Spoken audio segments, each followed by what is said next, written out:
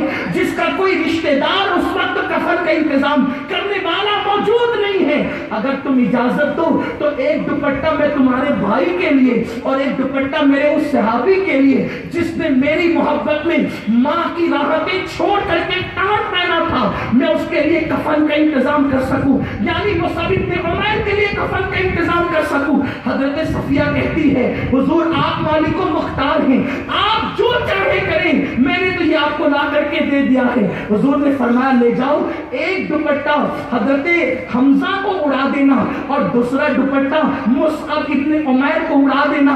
اللہ اکبر۔ جب صحابہ وہ دوپٹہ ان کے وجود پہ ڈالتے ہیں تو آ کے عرض کرتے یا رسول اللہ صلی اللہ تعالی علیہ وسلم حمزہ اور مصعب کے بدن پہ جب ہم نے کپڑا ڈالا ہے سر چھپاتے ہیں تو پیر کھل جاتا ہے اور پیر چھپاتے ہیں تو سر کھل جاتا ہے، یا رسول اللہ کیا کریں؟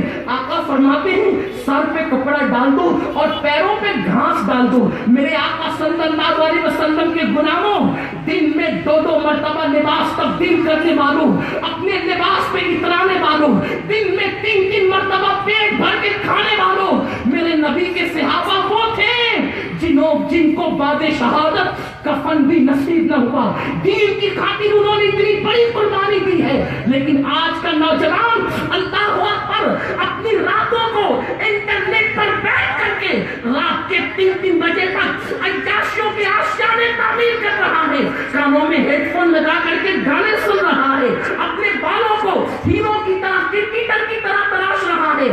حال یہ ہے لڑکیوں کے ساتھ دوستی آج فیشن بن چکی ہے۔ اللہ اکبر۔ غزلوں کی محفلیں آج مسلمانوں کا ترک امتیاز بن چکی ہے۔ میں تم سے پوچھنا چاہتا ہوں اپنی جوانی کو عیاشیوں کی نظر کر دینے والوں، اگر قیامت کے دن صحابہ کے خون کا حساب تم سے لیا گیا تو تم اللہ کی بارگاہ میں کیا جواب دو گے؟ رب کی بارگاہ میں کیا جواب پیش کرو گے؟ صرف نعرے آپ کی عقیدتوں کا ثبوت نہیں ہو سکتے، نعتیں سن کر کے 10-20 کا نوٹ دے کر عشق مصطفیٰ کا حق ادا نہیں کر سکتے۔ اللہ اکبر۔ جس نماز کو صحابہ نے اتنی محنت سے ہمارے گھر تک پہنچایا تھا، آج مسجدیں ویران ہم نے کی ہے، ہماری مسجدیں ویران ہو گئی ہے۔ اللہ اکبر۔ مسلمانوں کے گھر کا ماحول دیکھو، نہ اسلامی ماحول ہے، اللہ اکبر، نہ گھروں میں اسلامی ماحول، نہ اسکول اور کالجوں میں اسلامی ماحول، نہ محلے میں اسلامی ماحول۔ ایسا لگتا ہے جیسے اس قوم کا کبھی اسلام سے تعلق ہی نہ رہا ہو۔ اللہ اکبر۔ صحابہ کی قربانیوں کو بھلا دیا گیا، صحابہ کی قربانیوں کو فراموش کر دیا گیا۔ میں گفتگو آگے نہ نکل جائے اس لیے اپنی گفتگو کی طرف آتا ہوں۔ ہمیں صحابہ کی قربانیوں کو محسوس کرنا ہوگا، ہمیں صحابہ کی قربانیوں کا احساس کرنا ہوگا اور اپنی روش سے سچی توبہ کرنا ہوگا۔ یہ اذانیں جو ہمارے گھر تک پہنچی ہے اتنی آسانی سے نہیں پہنچی ہے، کعبے کی دیواروں کے سائے میں سجدہ کر کے ہمارے گھر تک اذان نہیں پہنچی، ہمارے گھر تک قرآن نہیں پہنچا، ہمارے گھر تک نمازیں نہیں پہنچی، بلکہ صحابہ کو بعد شہادت کفن بھی نہ ملا ہے۔ اتنی بڑی قربانیوں کے بعد یہ امانت ہمارے گھر تک پہنچی ہے، اس کا تحفظ کتنا ضروری ہوگا، کتنا اہم ہوگا۔ وہی مصعب بن عمیر جس کا تذکرہ آپ نے سنا ہے، اشداء علی الکفار، سگا بھائی جنگ بدر میں ہے، سگا بھائی، ایک ہی ماں ہے، ایک ہی باپ ہے۔ مصعب بن عمیر مسلمان ہے اور مصعب کا چھوٹا بھائی کافر ہے۔ بدر کی جنگ میں صحابہ